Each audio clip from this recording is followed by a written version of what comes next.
et messieurs. Excusez-moi, ce soir, je ne vais pas faire la géographie vestimentaire. Je ne vais pas faire la géographie vestimentaire.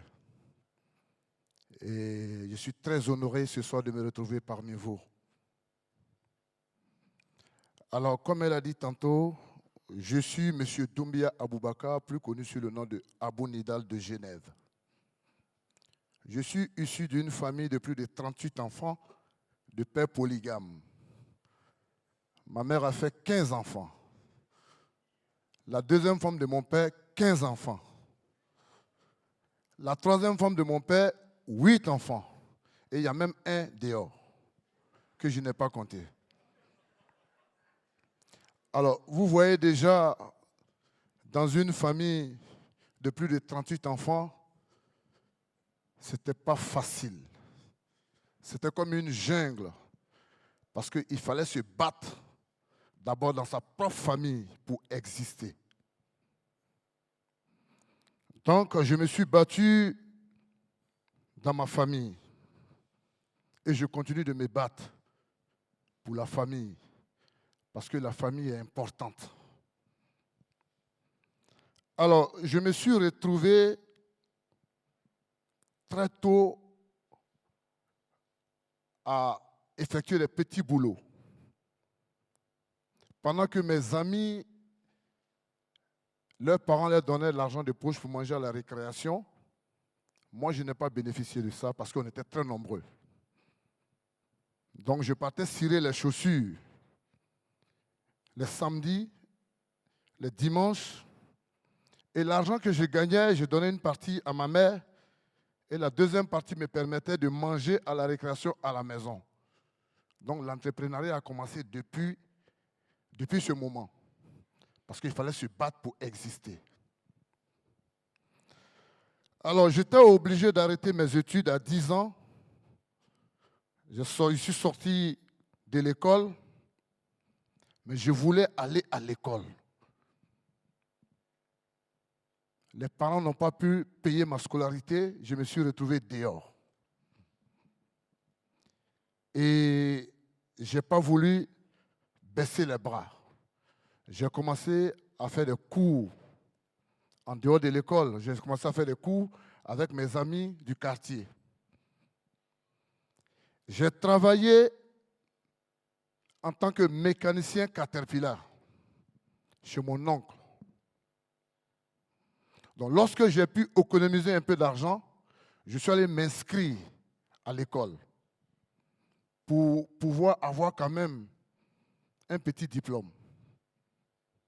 C'est comme ça que j'ai passé le bac. J'ai eu le bac. Après, j'ai fait la 6e, la 5e, la 4e et la 3e, j'ai arrêté. Étant donné que nous étions très nombreux dans la famille, j'ai recommencé à travailler encore. Mais l'argent que je gagnais, ce n'était pas facile de m'occuper de mes petits frères. J'ai décidé d'aller me chercher en Beng. Parce que nous pensons tous que aller en France ou aux États-Unis, c'était la terre promise, surtout les États-Unis. J'ai toujours rêvé d'aller aux États-Unis. Mais je me suis retrouvé en Allemagne. De l'Allemagne, après, je suis allé aux États-Unis dans les années 2000. Et j'étais coiffeur à New York. Je suis resté 1 année à New York.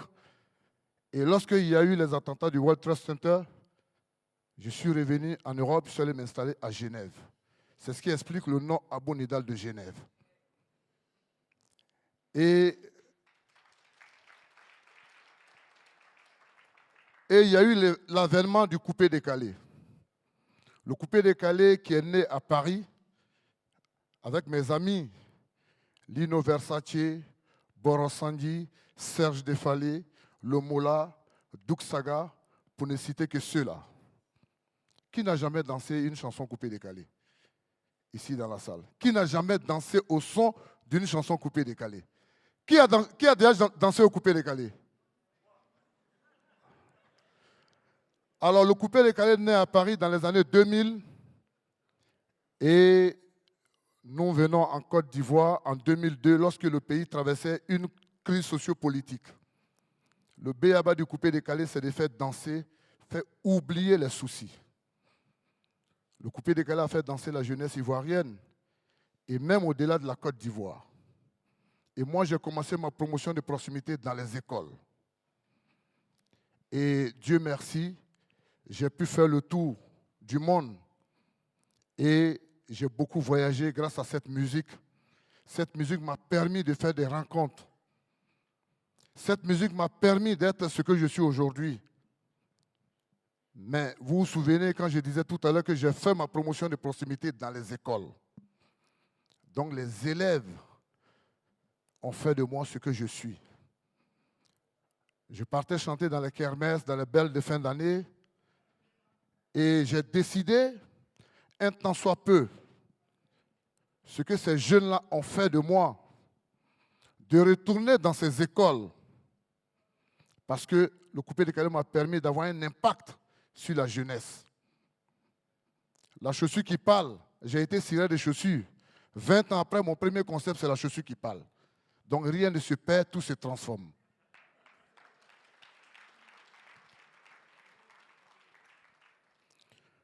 C'est vrai que le coupé-décalé, le b.a.-ba, c'était de faire danser. Mais 20 ans après, je me suis dit, les jeunes ont assez dansé. C'est vrai, il y a la valeur. Mais il faut maintenant la valeur ajoutée. J'ai décidé de créer le Waratour, qui est la caravane nationale d'excellence en milieu scolaire. À travers le divertissement, essayer de éradiquer tout ce qui mine le milieu scolaire. Les grossesses précoces, la consommation de drogue, le tabagisme, les congés anticipés, le travail des enfants dans la cacao-culture. Nous avons sillonné toutes les contrées de la Côte d'Ivoire à travers ce projet. Si tel est que ma musique a fait danser les gens, si tel est que des jeunes sont allés acheter des chaussures à coût de millions, ça voudrait dire humblement qu'on a un petit impact sur cette jeunesse. Alors il faut transformer désormais la manière de voir. Il y avait la valeur, maintenant la valeur ajoutée, il faut dire aux jeunes d'aller à l'école. Pour paraphraser Nelson Mandela, l'éducation est l'arme la plus puissante qu'on puisse utiliser pour changer le monde. Moi, j'ai dit, l'école, c'est la lumière. Pendant cette caravane, nous avons rencontré beaucoup d'histoires, de belles histoires. Et l'histoire de la petite Awayeo, qui m'a vraiment marqué. Awayeo, qui est une petite fille qui vit au nord de la Côte d'Ivoire, précisément en Abonkan. Awayeo fait 14 km par jour pour aller à l'école. 7 km aller, 7 km retour. Awayeo est Miss Mathématiques, Miss Dictée, major de sa promotion, major de la région. Nous ne pouvons pas rester indifférents. Awayeo est la seule à aller à l'école dans sa famille, sans électricité. Mais si elle a pu obtenir ces résultats, c'est pour dire que tout est possible. Tout est possible. On peut tomber plus bas, mais on peut se relever. On a vu l'histoire de la Côte d'Ivoire pendant la CAN. Alors moi, je n'ai pas choisi d'être ivoirien, j'ai eu la chance d'être ivoirien. On est champion d'Afrique. C'est pour dire qu'on peut avoir des situations difficiles. On peut se retrouver dans des moments difficiles, mais il ne faut jamais abandonner. Donc, Awayeo, c'est vraiment l'incarnation même de la résilience. Donc, le Waratu, avec ses partenaires, ont décidé de lui offrir une moto, un ordinateur portable, une prise en charge, assurance d'une valeur de 4 millions. Aujourd'hui, Awayeo ne fait qu'avancer. Le Waratu aujourd'hui a permis à trouver des bourses d'études à pas mal de jeunes Ivoiriens qui sont aujourd'hui dans des grandes écoles en France. D'autres sont à l'Université Polytechnique de Paris, grâce à notre initiative. Le coupé-décalé aussi a changé de visage. On peut faire danser, mais on peut porter des projets de développement durable.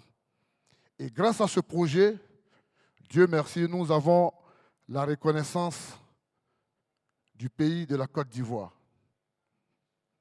Alors, en tant qu'ambassadeur de l'éducation nationale, ambassadeur de la santé publique, parce que le Waratou, c'est aussi les vaccinations contre le col de l'utérus, c'est la vaccination contre la Covid, c'est la vaccination contre le paludisme, pour dire qu'on peut porter des projets qui vont permettre de changer le monde. On peut porter des projets pour la communauté. Moi, j'ai décidé de ne pas exister que pour moi seul. J'ai décidé d'exister pour les autres.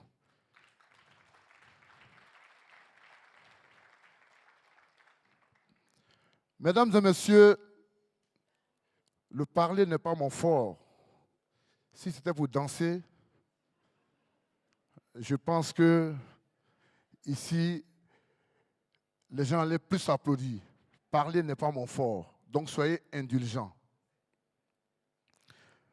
Mais vous ne pouvez pas imaginer que ces 10 dernières années ont été les meilleurs moments de ma vie.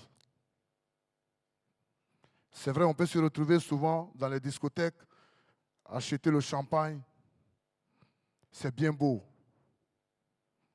Mais se mettre au service des tout-petits et de permettre à un enfant d'avoir un acte de naissance, parce qu'il y a des régions de la Côte d'Ivoire où les enfants n'ont même pas un acte de naissance.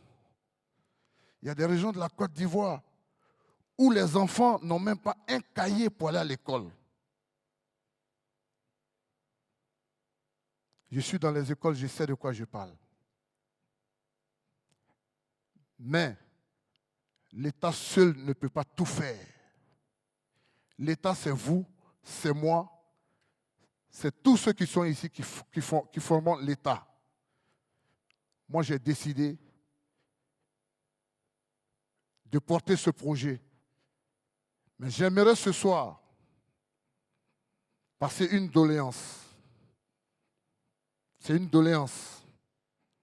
Je sais que seul, on va vite, mais ensemble, on va plus loin.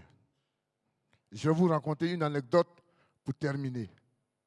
J'étais une fois dans une discothèque, parce que quand nous faisons nos clips, il y a des bouteilles de champagne, il y a des belles voitures, voilà, le rêve ivoirien comme le rêve américain. J'ai un ami qui voulait m'offrir 5 bouteilles de champagne, parce qu'il a vu dans mon clip 5 bouteilles de champagne, 10 bouteilles de champagne. Je lui ai dit, vous voulez me faire plaisir? Il m'a dit oui. J'ai dit, bon, donnez-moi simplement un coca. Moi, je ne bois pas l'alcool, je n'ai jamais bu de ma vie. C'est vrai que notre mouvement nous demande une certaine image. Mais il y a l'artiste Abou Nidal, mais là, c'est Doumbia Aboubaka qui ne boit pas l'alcool. Donnez-moi une bouteille de coca. Si une bouteille de champagne fait 50 000, ça veut dire que les 5 bouteilles font 250 000. Gardez votre argent. Demain, donnez-moi 10 kits scolaires. Lorsqu'il m'a offert les 10 kits scolaires, je suis allé à Boribana. J'ai pris 10 familles. J'ai donné un kit scolaire à chaque enfant.